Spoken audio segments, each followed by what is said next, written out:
In terms of their performance and in terms of Harry Maguire's performance in particular, Roy, I know that you weren't necessarily convinced that he was the right player to start this game, but did he prove Amorim right? Yeah, of course, but the manager brought him in, he mentioned before the game, because of his experience and the fact he's a goal threat, and not just obviously his winner today. Defensively, some of the headers he put in was absolutely fantastic, and we know he's capable of doing that. That's the foundation of his career. But my worry always is that getting isolated and getting caught 1v1s in terms of his pace.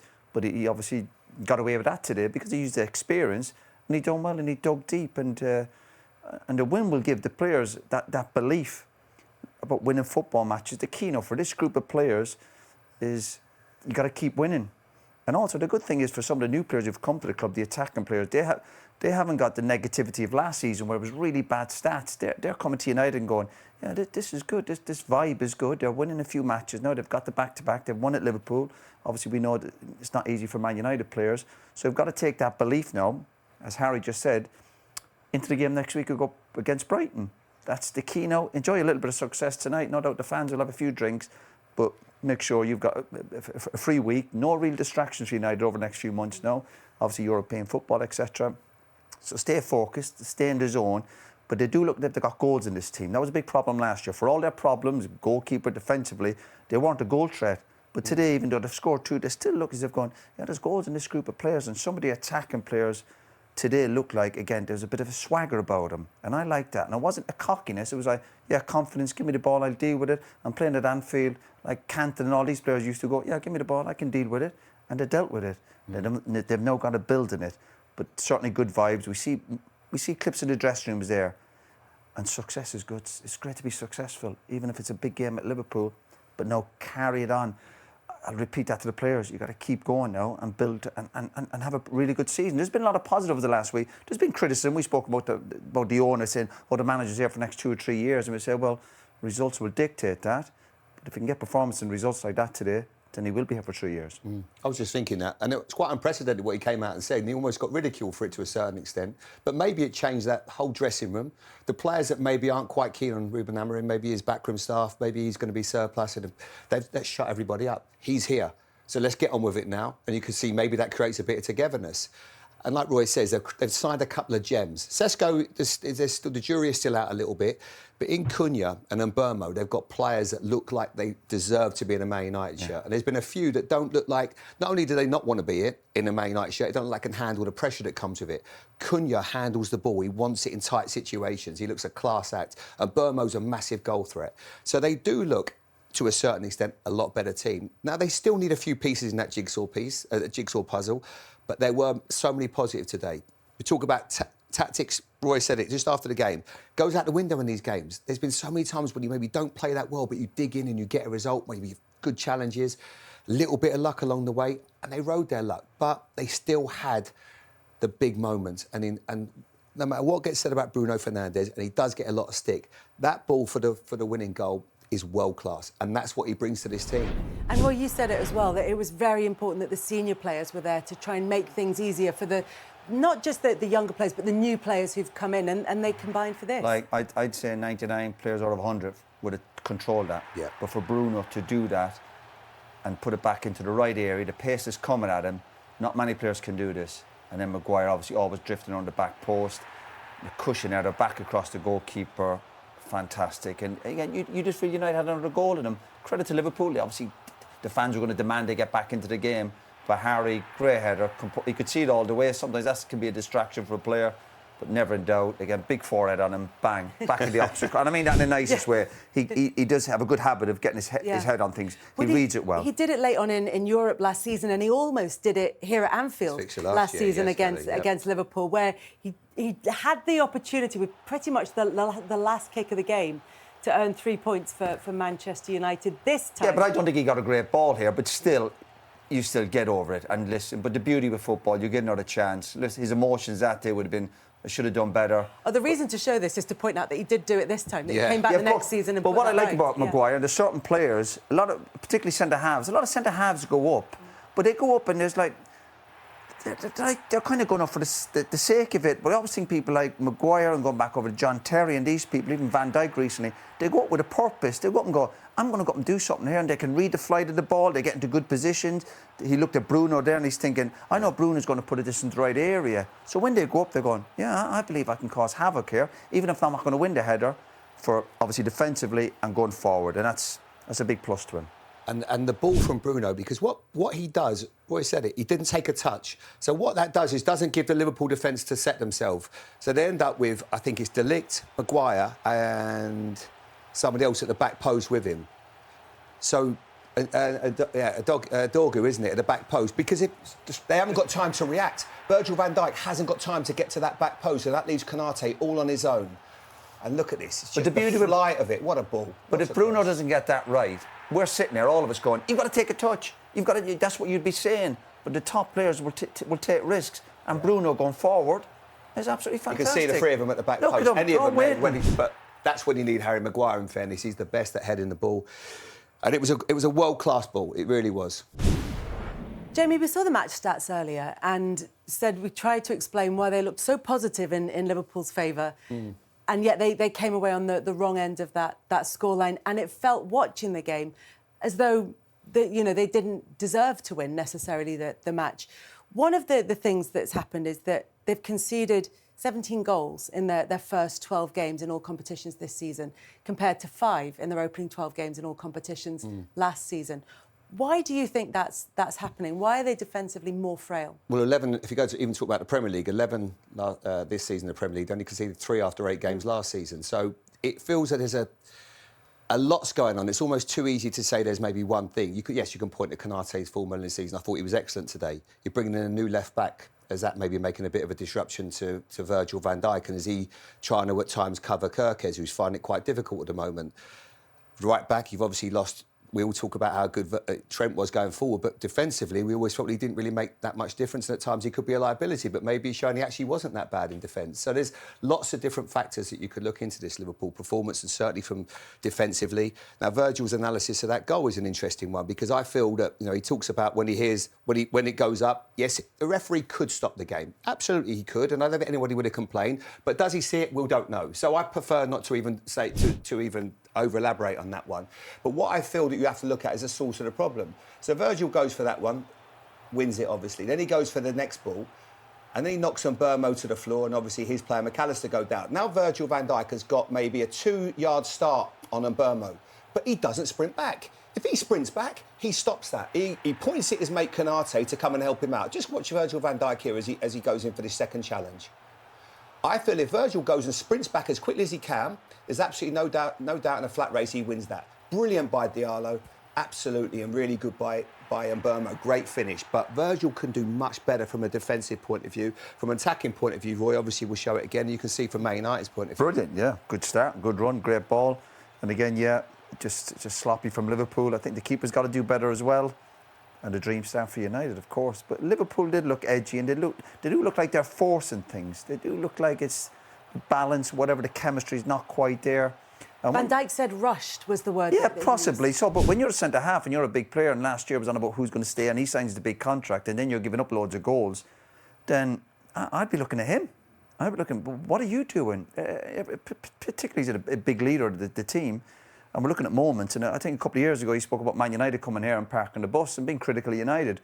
Well, they've scored 2 today, they scored 2 last year, and you're the centre-half of this team. Always start with the man in the mirror. Always start with, because he's a big leader. We talked about United's Maguire turning up today, and I was just today, and Bruno and stuff. But Van Dijk, if you're the centre-half and your team are all of a sudden giving up loads of goals, you've got new people coming to your club, you've got to have a good look at yourself and going, am I really helping these lads? Am I getting a grip of people? And little incidents we saw with the goal there, yeah, we'll give United plaudits. But I do look at them going, are you really sprinting back? And what happens when you become champions? The biggest challenge is the next year, because people are looking at you going, you're the champions, we're going after you. Even United were coming today. And United attacking players certainly had a bit of a swagger about them. Whereas Liverpool, they struggle to deal with that. And the stats, we're talking about stats. I think a really important stat in football is a scoreline. And that's it. And Liverpool, the manager said last year, Liverpool won loads of games by the odd goal. They're now on the wrong side of it. And again, they're losing lots of late goals. So whatever happened with the substitutions, the the mentality, shall we say. Even when Liverpool got it back to 1-1 today, you still think United had a goal. It's not as if you're going, oh, listen, this is the second goal's coming. And Liverpool, just before the goal, almost kind of gifted them, giving the ball away cheaply. And there are little moments that you got to have to say to, where Van Dijk's got to say to the players, lads, just calm down. Again, it was, and I think sometimes it's good to be forcing things and panicking, but not all the time. I felt it was like that from even in the first half. It's not as if we done it United. It'd be a mad last 10 or 15 minutes, but not a mad last hour. Well, you talked about the substitutions, and when Arne Slot made that triple substitution, that's when it started to feel particularly chaotic, frantic, any of the words that you want to use. And in fairness, it earned Liverpool a goal. Yeah, there's a bit of genius madness. Virgil does brilliantly well to win the challenge there on Mbermo, and then they keep the ball alive, and the pressure was certainly mounting. And you could feel that something was going to happen. They get that little bit of luck there. They stay calm. Wirtz keeps it alive. Smashes it across the face of goal. And then there was always one player I felt today that could get that goal. I didn't feel like it was going to be Salah. I felt it was going to be Gakpo. He had so many chances. He enjoys this fixture. He hit the post 3 times in the game. 3 times, Kelly. And he was always looking to score. And obviously a little bit wasteful with a header that was a great opportunity for him. And then I could honestly say I could only see one winner. Although Liverpool's formation was crazy. You know, you end up with, Wirtz and Jones as your 2 defensive midfield players. I still felt they would be the team in the ascendancy and win it. And that's what Virgil spoke about, that little bit of calmness. And I go back to the throw-in. When they go and give the ball, when Szoboszlai throws it back to his keeper, he just needs to stay calm. You've got so much time still. Little mistakes like that would just transmit into the fans, to the players. It doesn't need it. And that's what they did so well last year. We spoke about how good Liverpool were, but we also spoke about how calm they were. They never really got under pressure. But you felt today they were too rushed. But it goes to show there was a nervousness in Liverpool, and that's on the back of 3 defeats. For all how brilliant Liverpool have been over the last year, they're human beings. And when you lose 3 games, can I tell you what? Self-doubt will kick in. You start, really? Are we going to lose again? And they've lost that little bit of belief. And you felt it in the stadium. Even when we got here today before the game, you're still thinking Liverpool will get the job done. But when you're a goal down after a minute or two, and you think you're nervous before the game, after a minute or two, you're going, oh my goodness, it's a long way back.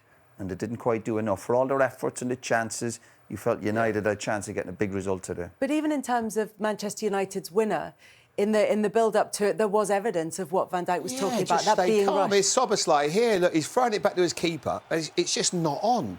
And Mbermo goes and presses him, and then you can see there's a little bit of panic. The keeper's obviously, look, he's throwing his arms up in the air. Then they don't win the second ball. Harry Maguire wins that. Right, now you're on the back foot. They work it really well. Sesko's good feet. Cunha, who's been excellent, and certainly in the second half, keeps the ball alive. They get a corner. That's where the goal comes from. It's just a case of staying calm. And that's where you use your experience, Kelly. That's where you've got to use your experience. Yeah, and it's madness with the throwing. Just go down the line. Yeah. But then a bit of brilliance from Bruno there. I mean, this won't go down as a goal necessarily straight from the corner, because obviously it gets played out and ends up back with Bruno Fernandes. But are you concerned about Liverpool's defensive record from set pieces, Jamie? Given how big set pieces are, particularly this season, we've seen a big increase in how effective sides can be, from Arsenal benefiting hugely. Well, you looked at the substitution. Like when you take off Gravenberch and then you bring on Jones and Wirtz, you lose a big header of the ball. And Roy and I were saying during the game, look at the size of United all of a sudden. They look a really big side from every single set piece that comes in. They've got big players. They bring on Sesko, 6'5", 6'6", whatever he is. So there was a few mismatches there. So yeah, set pieces are a big, but. There's sometimes you've just got to take leadership. Konate, can he deal with it? Virgil van Dijk. And the chaos I felt towards the end of the game. Jamie Carragher mentioned it a few weeks ago, and I think it was before the Chelsea game. There's a bit of basketball all the time with Liverpool. It just never feels like there's that control. But even when the ball goes out to Bruno, if you look at the Liverpool players' body language, if we can go back to it, a lot of the Liverpool players, 5 or 6 of them, are running to what... As a player, you must know your players. You look up... I see the ball. If you run here and when it goes back out to Bruno, just run here. You run about body language. So this ball's going back out to Bruno. Look what Liverpool players are running. There's 2 or 3 running out. You're going, it's gone out to Bruno. Know your players. There's a good chance he's going to push it back into a good area. Yeah. So still, your priority at this one time is protect your goals. Protect your goals. I know they're playing off the cuff stuff and it's a bit mad, but there's 4 or 5 on body language. Watch when it goes out here. They're running out. Where are you running out to? Well, Gakpo ends up. He's at the back post. He ends up as the furthest player there. There's a saying. A lot of these players are on the outside looking back in. If you're defending and you're defending for your lives and you've got that hunger, you've got to be inside and facing onto the game. You can't be stood here looking at the goal somebody's scoring against you. You've got to be goal side. There might be one or two of you, maybe someone on the edge of the box, but too many of them are. When it's going back with De Bruyne, going, what can we do? I go, no, don't worry about getting there. Bruno's going to put it back into a good area. That's what Bruno Fernandes does. He's a brilliant player. The rest of his brilliant, yeah. This sloppiness, decision-making, which is costing Liverpool.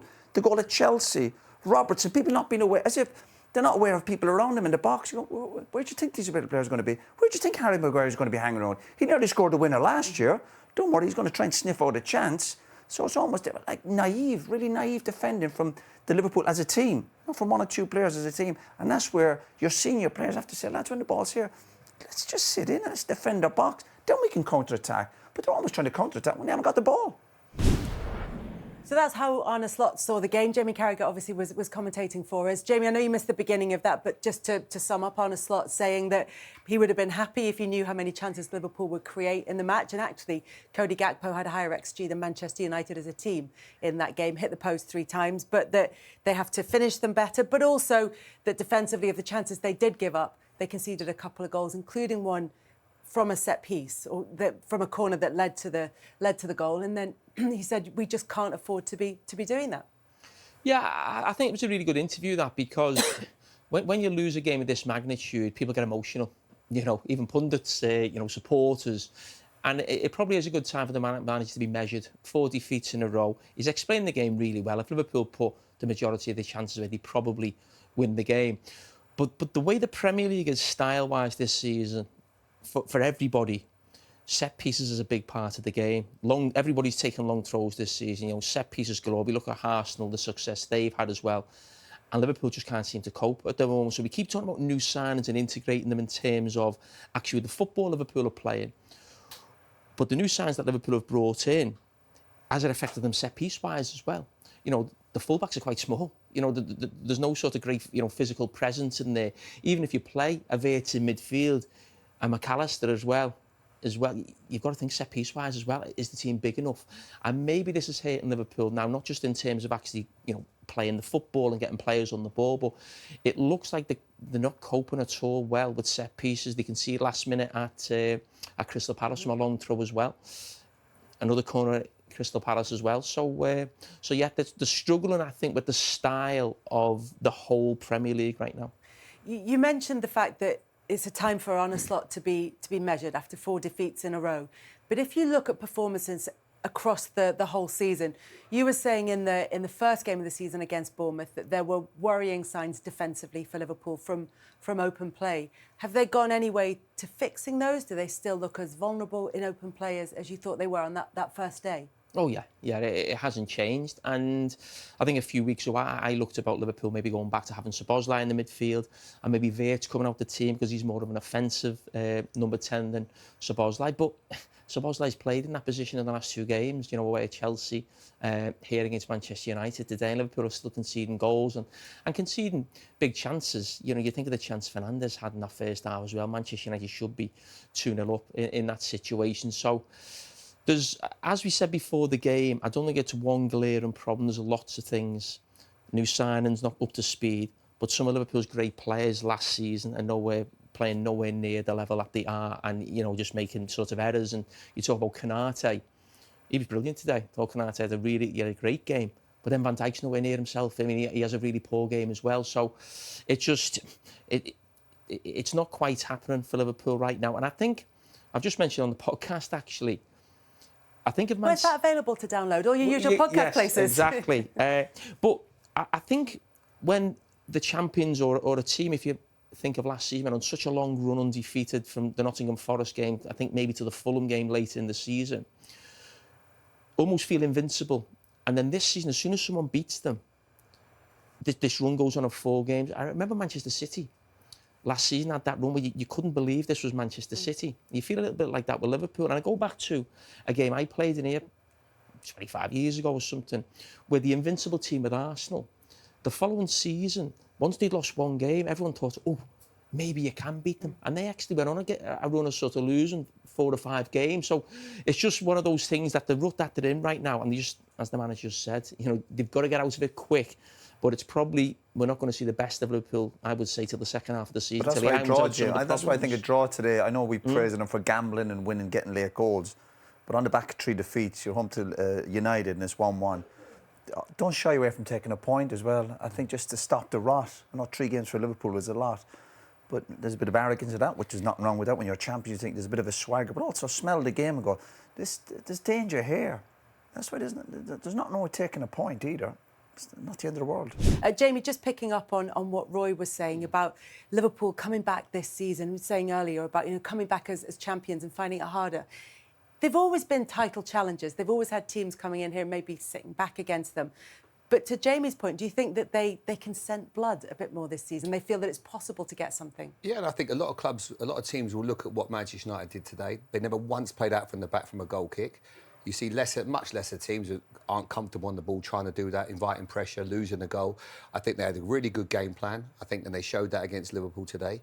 In terms of trying to maybe a point isn't the worst result in the world, it wouldn't have been. If you look at what Arsenal did when they got that point against Manchester City, we were all talking about it after that, how they were celebrating, how happy they were. But then they got on a great run after that. They got a Newcastle and win, and we all go, yeah, actually, at the time it didn't feel like a good point, but how good does it feel now? So Liverpool have just got to find some rhythm again. And everyone's going to be asking questions about his decisions, the players that are coming. That's inevitable. The next week or so, people are talking about, how's he going to fit Virtue in the team? How's he going to fit Isak, Ekitike into the team? What does he do about the right-back situation? How's the left-back looking? There's going to be lots of question marks, but you just got to be a little bit patient. He's very measured, the manager. He doesn't get too involved, doesn't get too high when they do well, doesn't get too low when they don't. And I think it might need a bit of that for now, because it's going to be a little bit of a struggle. It's going to be a difficult time because they've got some tough games. We were writing it down earlier on. They've got Brentford away, Villa at home, and then the Manchester City away. So they're games that you're looking at thinking they're not going to be easy. They're going to be challenged next week. Champions League games, Carabao Cup game against Crystal Palace, and amongst all of that. Well, we talk about set pieces. Jamie's mentioned it, how difficult they are now, and how big. You've got the ultimate test next week at Brentford away. So they're the challenges that they've got to have. So they've got to make sure they deal with them. And with all the players they brought in, I'm just trying to imagine the manager and the staff at the training ground, they're looking at, they have a lot of options, really. And sometimes that can be a problem. Also, when you've got brilliant options on the bench, you see him chopping and changing, and he is offensive. And I give him a thumbs up for gambling. But again, there's certain games, and you have it, the old sayings in football, if you can't win it, don't lose it. They've got to get back to that mindset of not giving up daft goals like they have done. That's the point he made at the end. When you sort of won the title, you're obviously lucky to win it loads of times. Did you then, the second year, when you have to do it again, is it like is it hard to get yourself going? Yeah, there's obviously a different challenge, and obviously people look at you, but then you've obviously got a bit of a confidence about you that we've done it and we can hopefully do it again. And you've got that winning culture and that vibe going on. And again, people always thought about the team I was involved in going, you always felt you'd go to the very end. And you always felt if anyone was going to win it, it was United and they'd be gambling.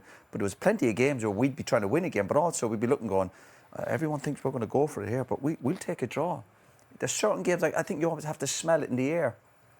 I think Liverpool should have smelled that today. And I know it's hard when you're at home and the fans are pushing you, it's on the television, everyone's building the game up.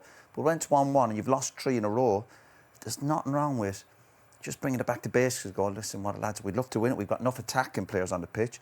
But defensively, you've got experienced 2 centre-halves going, yeah, listen, we've got 1 or 2 players who can try and win it, but make sure we don't lose it. Do you think that's a hangover, though, from those seasons where City were pushing for 100 points, where Liverpool ran them close on 90-odd points in more than one season? Well, yeah, they were obviously had good rhythm last year, particularly. But when it felt that a draw was drop points, when you almost had to have a perfect season. Yeah, no, obviously to win titles, it is about winning football matches, but I'm just on about if there's 5 or 10 minutes to go and you're up against teams like United today, especially if they're attacking players, Kelly, you smell it, you just feel it in the air going, I know everyone wants to, I was a midfielder and we'd have lads going forward, but I'd still be going, yeah, lads, Giggsy, Beck, you go for it, but don't worry, I'm sitting back here and I'm going to sit in front of my 2 centre-halves and we're still going to make sure we defend crosses or whatever, because unless you do that, unless you do them basics right, you're not going to win football matches. So I just felt today at Liverpool, there was a time for them to go, with 5 or 10 minutes to go, we talk about that throw-in, and even that was a symbol of like, what are you doing? Just throw it down the line and we get up the pitch.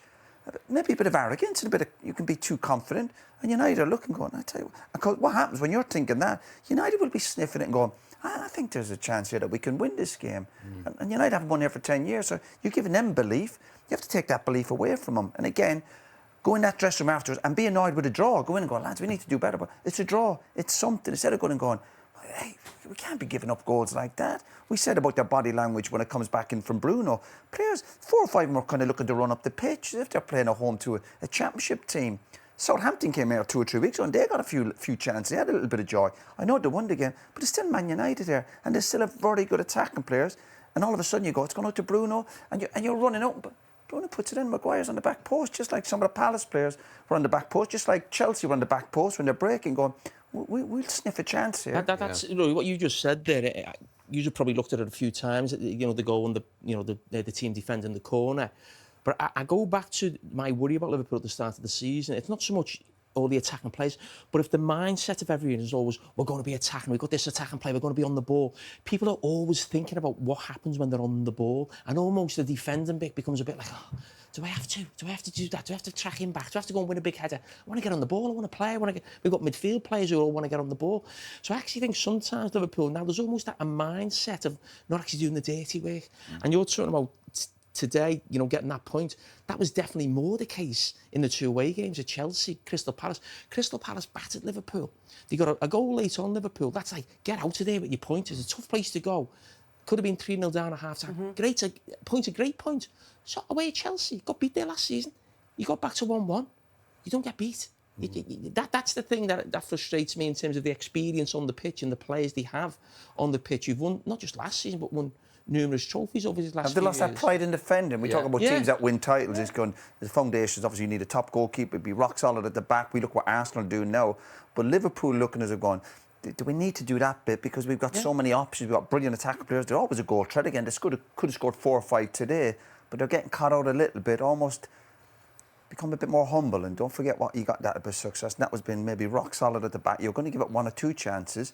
But I think teams now are playing Liverpool, and now it's 4 games, and going, I think we've got a chance. Humble is exactly the word that Van Dijk The problem is, though, used. Kelly, when you actually look at the team they end up with 3 defensive-minded players. Kerkez, Konate and Virgil van Dijk. Everyone else on that pitch is always thinking a little bit like what Gakpo's thinking when that corner comes in, if we get the ball, we might score. When Roy mentions about, like, you know, when he was there and he'd be in a defensive midfield player, OK, you go, I'll sit here. That's not in Jones. He's not inclined to do that. Wirtz is not inclined to do that. You end up with everybody else, all the 4 players. Ekitike, obviously, Isak was off the pitch at the time. Frimpong's not that player. Everyone's trying to win the game. There was not one player that's really going, OK, if we lose it in that midfield, what happens next? And that's where they got... Great example. If you look at Arsenal last night, Arsenal, for all how brilliant they are, and when you get to the top of the league and you're thinking your confidence is sky, you look at Arsenal, when they lose the ball, forget about what they're doing in possession. They've got really good players and they're brilliant at set pieces. It's what they're doing without the ball. They're hunting in packs. And they're like tactics right to win. They're just going to close people down. They're not getting bogged down by anything else. So look at Arsenal's success at the moment. Still a lot to do for them. I know there's a long way to go. The bit of joy is coming from actually hunting the ball down, chasing it, pride, hunger. Have Liverpool lost that a little bit? I think they have. They nearly had the chance to equalise. It fell to Cody Gakpo. We'll take a look at some of his other chances in a moment. But you want chances to come in the late stages of the game at 2-1 down. And you want them to fall to somebody maybe who's already scored in the game, who's shown that they're sharp in the game, and yet this happens. Yeah, and listen, we're talking about games, but as we know, the small margins make a big difference. But he was Liverpool's best attacking player by a long way. Looked really dangerous, Liverpool did, especially in that first half, down that left side. And listen, Gakpo's been questioned quite a lot, you know, this season. You know, because he's one of those players who, he's never going to be a superstar, but you know what you're going to get from him. He's going to get you a goal. Is it because people are missing Luis Diaz? Is that maybe why? Yeah, but I think him and Luis Diaz sort of almost flipped between who was playing wide left last season. This is Isak. He has to score that. He has to. And listen, we can talk about the system, how Liverpool are mentally, tactics, but players miss chances like that. It's going to come back and haunt you. And Liverpool, as I said, more often than not, in a game in this situation, as the manager said, they end up in the back of the net, you win the game, and we're talking totally different, and that's the nature That's the madness of football, isn't it? That's why even if he makes the substitutions, we all say, God, that was genius. He threw all those players forward. That's what Alex Ferguson used to do. He's gambled and he's won the game. The flip side is when it goes wrong, you lose. That's when you get question marks against maybe being too offensive. And as I said, it's great gambling, of course, but you still got to make sure you don't give up on that. And that's kind of the the question over this performance and we looked at their match stats earlier, Jamie, and Liverpool way ahead in XG. I think I said earlier, Cody Gakpo's XG was higher than that of Manchester United, but they're quite blunt instruments in terms of looking at those moments where you're maybe an inch or two away from getting a goal, those small margins. It's more looking at the big picture for Liverpool, that we're trying to kind of widen it out and see where they can improve, because those moments will change over the course of a season. Yeah, listen, a few games' time they'll start going in. But when you're sort of saying Liverpool's stats are a lot better than Manchester United, they always were going to be before the game. Liverpool are a much better team than Manchester United, so it shouldn't be a case of, we were unlucky. You know, we look how many chances we had, or our XG was more. We had more touches in the box. You'd expect that. Liverpool are a much better team, as I said, than Manchester United. So if Manchester United were going to come to Anfield and win, it was going to be a little bit like that, maybe getting a late goal, you know, getting a little bit of luck here and there. But Manchester United had chances in the first half, you know, to go ahead. Liverpool are just not at the races at all defensively, and until they fix that, they can't win the league. Look, he's preaching calm and sense at the moment, Ruben Amorim, and in the wake of what was a really big win for Manchester United. We saw the reaction from the players, and we certainly saw the reaction from the fans as well. It's a 4th Premier League away win under Amorim. This one, the one against Manchester City, Fulham and Leicester are the other two teams. So what can we read into it? Not just the result, Roy, but the performance of Manchester United. Well, obviously, they had a little bit of luck today. They've scored 2 goals. Could have scored 1 or 2 more. They gave up a lot of chances, as lots of teams do when they play Liverpool. But he mentioned, again, the word belief. We look at Liverpool maybe losing it a little bit. Their belief that when they've lost 4, so for United to get back-to-back wins, the result here today, again, if you go into the training ground this week, United will be a better place. And that's it. There'll be different energy, there'll be different vibes. They've got new players who've come to the club, particularly attacking players. And they haven't got all that baggage, I suppose, from last year when it was really negative and the results and lack of goals. So now they can bring some positivity. But again, Brighton next week, another tricky game for United. But what we're finding out about certain players at United, now we've seen today with the attacking players, what you want at United as well, or whatever about their technical skills, is lads who are big characters and big personalities. And we're seeing certainly signs of players who are playing for Man United going, yeah, these expectations, and obviously expected to win every week, I think they're embracing it. They don't look they're shying away from it. Still loads to fix. Let's not kid ourselves either that United all of a sudden some top team, far from it. But they've got signs like they're a goal threat, and obviously last year particularly when you're not scoring many goals, they were constantly under pressure at the back. But now it just eases the pressure a little bit. When you come to players like Liverpool, you go, listen, we've got 2 or 3 goals in our makeup. Even Sunderland at home, 2 goals. If you get 2 goals a game, then they've got a chance of winning some football matches. Manchester United's recruitment has taken a bashing over the years, with Cunha and Burmo, Lomans potentially as well, Senna Lomans in goal. Made some big saves, yeah, of course. Yeah, have they turned that around? Should they get praise, given that we've criticised them in the past? You have to do, because obviously we know the importance of recruitment in football, and we've been slagging United off for the last 2, 3, 4, 5 years, saying who's buying these players? But all of a sudden you look at the attacking players and what they helped. The big plus for the attacking players they brought in this summer, they paid big money for players who know the Premier League. So they're used to, whereas over the last year or two, you're looking at United buying players a lot from abroad, quality, but they couldn't seem to deal with the speed and the physicality of the Premier League. But all of a sudden, you've got 2 players who are going to get you up the pitch. They're a goal threat. They'll deal with the demands. Their bodies are robust enough. Today was a physical challenge, and they dealt with it. They weren't rolling around. So that's a big plus. And when you're in a team, you've got a couple of star players top of your pitch. You think they can get us out of jail.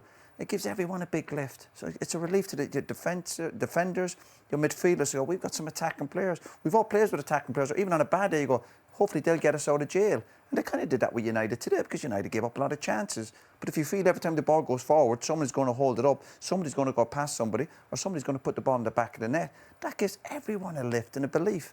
And we saw clips of the United players in the dressing room there, and they're smiling, they're happy. What a great place to be. Success is good.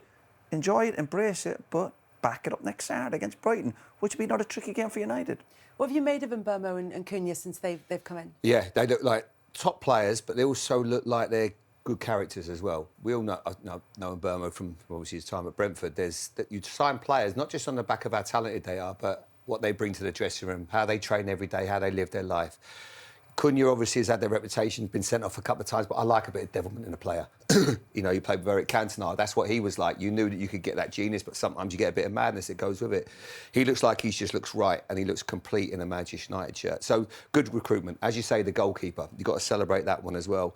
And whatever way you look at it, some of the players that they've decided to leave the club, like Garnacho, Sancho, Rashford, for whatever reason, the club didn't feel that they were the right kind of characters. So they've not had them, and they've moved them on. So instead, they're changing that. And and then you change the environment and you change the culture at the club, then you start to see that the young players, rather than looking at people that maybe don't conduct themselves in the right way at training, maybe turn up late, maybe don't give 100% in training, then things start to change. And that's what you're trying to achieve. That's what Manchester City have had. That's what probably Liverpool have had over the last few years, where they've had brilliant senior players. Even if you take it back to the Jordan Henderson and James Milner and Virgil van Dijk, good players, good people leading the way, setting the right examples, goes a long way in football. And I think that's why their recruitment is not just about signing good players, but also good characters. And also, we talk about the players, but the manager will get a big lift from this. He's been under huge pressure, heavily criticised, attacked as a system.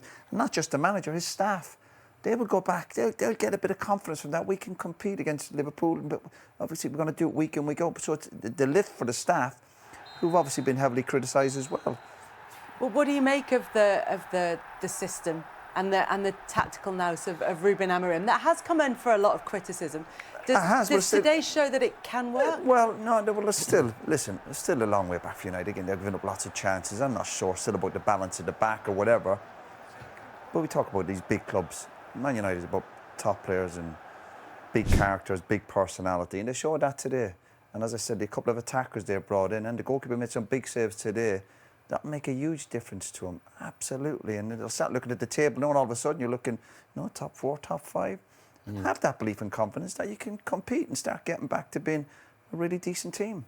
So we talked about Manchester United's new signing and their recruitment. Let's talk about Liverpool. Now, if we talk about Isak and Wirtz, it's only 8 starts between the two of them. So we're not dealing with this on the basis of a lot of evidence. But is the evidence there that they are going to click, that they are going to start producing? I think the evidence is definitely there with Isak because he's been in the Premier League before. He was fantastic for Newcastle. He's got to score that chance when he's and going Slot through. says now his pre-season's over. He's now ready to be judged. Oh, listen, Listen, I said a few weeks ago, maybe for Florian Wirtz, he's found it tough to get up to the speed of the Premier. It's not just about the goals and assists. Obviously, we know he hasn't got one yet, but it can be in general play as well. And we know there's a different physicality in the Premier League to the Bundesliga. And I heard Jamie say before the game, and plenty of people doing the right to say, it's too early to judge. And of course, as you just said, 7 or 8 games. But I mean, is there a certain game where it's okay? What do we have to get to? 15, 20? What I'm saying is, it's like you've got to. I'm not expecting to see the Bayer Leverkusen Florian Wirtz in the first 7 games, but I'm expecting to see him improve. Just little glimpses where you think, okay, he can get there. We haven't seen much at all, really. And with Isak, as I say, he's got to score that chance. That's not about being at a new club. That's just a poor finish. He's not thinking of that when he's going through. You've just got to score that. But no, listen, I think it's interesting when. And we've all said this in as a pundit, where we talk about how long do you give foreign players when they come to the league. Some people say you don't write the first year off, but the second year they'll improve and get better. But if I'm being totally honest, in my experience of players who've come to the club when I was a player, if I think of the great foreign signings, and the first one that comes to me, I'll think Sami Hyypiä, Mo Salah, Sadio Mane, Luis Suarez, Didi Hamann coming in. They all hit the ground running. I can't think of many who had a really average, poor... I'm not talking 7 games, by the way. If we're talking getting to Christmas, January, February, when you haven't seen much, you're a little bit like, ooh, because for me, history doesn't tell me that foreign signings coming into England take a year. People always say Thierry Henry. It's nonsense. Thierry Henry scored 25 goals in his first season for Arsenal. But he didn't score for his first 8, though. Exactly. But what I'm saying is, so it wasn't a year. So you do need to be patient, then. If he didn't score for his first 8, then... I know, but I'm just saying 7 or 8 games is too early. But what I'm saying is, once we start getting to January, February, March, it's a bit like, when is the time when we can start saying, hang on, maybe this was a mistake? Yes, you can talk about getting used to up to speed, and we're at that stage now, 7 or 8 games. But in my experience with players, especially at Liverpool, players who are great, foreign signings for the club, more often than not, they hit the ground running. I would say 99% of them. So I think there are others that don't. Gravenberch took a while. Mm-hmm. There are others that maybe do take a little bit more time. And the thing is, as well, this pre-season, I think for Liverpool was probably the most difficult they've ever had to go through, for obviously what happened with the tragedy and everything like that. So everything's been disrupted and been so tough for the players. So what that has done to a lot of the players, and that disruption must have been so tough for everybody. They've lost one of their, not just a teammate, also a brother to a lot of them. So it's been really difficult. Now, players coming in, like Florian Wirtz, there's been a few moments. If he has the assist against Chelsea and Salah scores for him, we'll talk about, wow, what an assist. He's off, he's running. Now, I'm not sure, excuse me, if he's going to be that person that's going to be always sliding balls through.